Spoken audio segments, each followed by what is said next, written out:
Thank you for joining up, and thank you, Davey, for coming up. Davey from E.ON, and my name is Harry. I'm from G-Builder, a construction technology company, and we just wanted to come over here for 20 minutes to explain about basically a little bit about the industry in general and where the construction technology is going and how we can make the difference in a longer run. If you want to start, Davey. Certainly. Thanks, Harry. Maybe a short introduction about E.ON. E.ON is a property developer and real estate investor. We have 4 offices, one in Brussels, Antwerp, Waregem, and Luxembourg. We do all types of assets, and we focus on 3 major aspects always: architecture, sustainability, and innovation. And I think it's for the last one that we are sitting here next to each other. Yeah. A little bit about my background. I always present myself as a 3rd-generation entrepreneur, 2nd-generation builder, and 1st-generation construction technology company founder. A little bit about G-Builder. We are a customer journey platform for residential units. There's a lot of features I don't want to go into today, but what we see now is that the industry in general is moving towards what we like to call digitalization 2.0. And our platform is something that we're now rolling out in Belgium. And I wanted to kind of like open up the principles why we started this journey. Like I said, we have a family construction company in Finland, and I was about 26 when I started running not directly running the company, but participating in the company. Grew up at the construction side and saw it as a traditional industry. And when I joined the company on a more management level, I realized that there's got to be a better way to do these things, where we are, creating this data and how we're going to be able to utilize that throughout the building construction process. And that's 2012-13. I was failing at my job, to be honest. It's not easy to admit that, being an entrepreneur, that you're failing at your job. So I wanted to do my job better, and I came out with the idea with G-Builder and gathered a team, and we started developing the solution. And 7-8 years later, here we are in Belgium with a very impressive guest tonight. So can you a little bit open up like what the innovation and construction technology means to you, and what is your role in it in a short and a longer period? Okay. Well, E.ON was launched about 10 years ago. Construction development companies, real estate in general was at that time very classic, very traditional.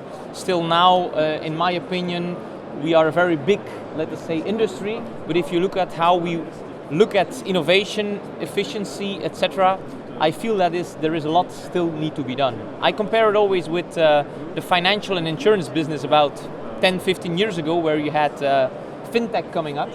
And I saw the PropTech movement in Europe and in the States already 5 years ago, starting small companies, small investors, and I followed that a little bit.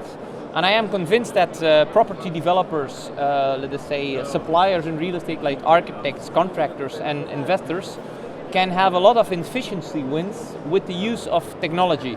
And I'm convinced that fintech 15 years ago is what PropTech and Contech is right now.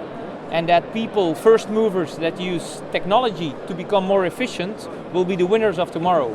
And we have a lot of examples. Your company, which you started, is an example like that. That's also the reason why we invest also in such companies. But we also believe that using their technology can help you make performing better, and being an efficient company. And that's the reason why we focus on scale-ups like your company to work together. I can also announce that we have started the first project together in Belgium, together with our people, which we are very happy with. And it's not up to me to make, let us say, some marketing story for you, but I hear that in Finland, more than 50% of the new built apartments all over the country use your technology. I think if you can explain that, and if you can use that traction in the rest of Europe, that the future looks bright for you guys. So congratulations with that. Thank you. Yeah, it's a very interesting point, and actually right on the money that the construction industry especially, has been kind of like stalled.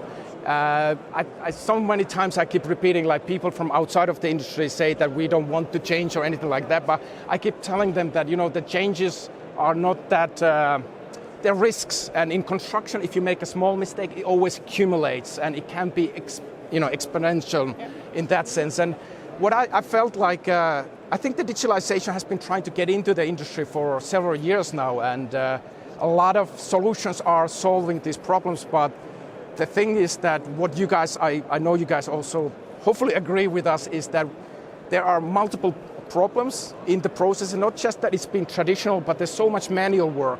But we are always pushing forward is the silos. We need to break down the silos. So silos meaning that you have the design phase, then you have the sales and marketing phase, configuration phase, customer success, construction, material, it goes on and beyond the financing phase. And we see that, like the first digitalization wave for industry was to digitalize the silos basically. So we would have a solution for visualization, configuration and communication and so on. But it turned out to be, because it's a so massive process, a process in general, that you would need to have 20, 30, 40, whatever, I'm just throwing out numbers over here, applications to solve that. And that was kind of like the main reason why we started out and pushing for our own version to break down those silos and make sure that when your designing team is pushing out that BIM, that information is transferred forward, and we can, eventually rotate that information that we learn back into the process. And I think the data will be a crucial thing in the coming years, because you can't manage anything if you can't measure it by data. Indeed, I fully agree. And if you look at big companies, how they are investing a lot of money each year in software, in own designs, in IT specialists. Yeah, more and more I see solutions in working together with people who have already a service, who have a software, which has a track record, which is proven, and working together with companies like you help us have more time to focus on our priority, to have our focus. And that's why we are very happy with the collaboration that we have. It's excellent. I keep saying, like construction companies shouldn't be IT companies. IT companies in PropTech and ConTech, you see these IT companies going into construction, which is like keep the line and like integrate and bring your best ways of operating and creating that value. Don't overlap each other. I don't think it's not the best idea in the long run. But I think on a final note, I think like we are just barely scratching the surface. I think like the possibilities, not just the BIM, but other, the massive use of data is gonna probably revolutionize, which is like, it's not the same as, like other industry, because probably for the other people, the houses still look the same. But whatever is happening behind the scenes, I think that's going to be changing dramatically. We're not going to be able to do everything, but I think you have a wider scope on what other, like ways you can also improve the processes. Yeah, definitely. And maybe to add, what I also strongly believe that you see that often big companies, they have big teams implementing software, and you see smaller companies doing a lot of manual input 2 times, 3 times, 4 times. And with a good software package that can be tailored a little bit by you guys for those specific companies. Yeah, also small companies with a limited budget to invest can use that technology. And that's quite new if I compare how a traditional small development company or investor is working. It's a lot of paper. I call that mailbox management. You have something in Excel, something in PowerPoint. Maybe you have a database in one or other software package, but it's always manual input. Yeah. And you need people, you need hands with that. And in our company, what I find is we have highly educated people, and the best way to demotivate those people is that they need to input something 3 or 4 times the same. And it's so easily not to do that by using software which is available on the market that can be tailored, and then your highly educated people can focus on the interesting things where they can add value. And that's the reason why we heavily believe in solutions like you guys are delivering. Yeah, I think that's the key word, is the cooperation. Like no one can solve everything. I think that's the key point. And there are like different markets, different backgrounds, different solutions. And we use the word like the API is the crucial thing, that you need to be able to create the integration between different solutions. But I'm always like really, really strongly rooting for the open data, so to speak, that whatever data we create, we shouldn't be hugging to it or or asking price for it, because we need to push it forward to other stakeholders.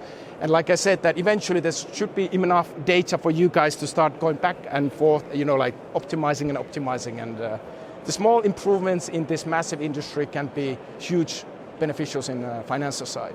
Indeed. And what Harry also proposed me is that we integrate Finnish sauna in every project that we do, but we are still considering to do it or not. We're still at the vodka level, so we work from there. Thank you, Davey, for coming up. I know you're a very busy man. Thank you so much. Thanks, Harry. All the best. Thank you.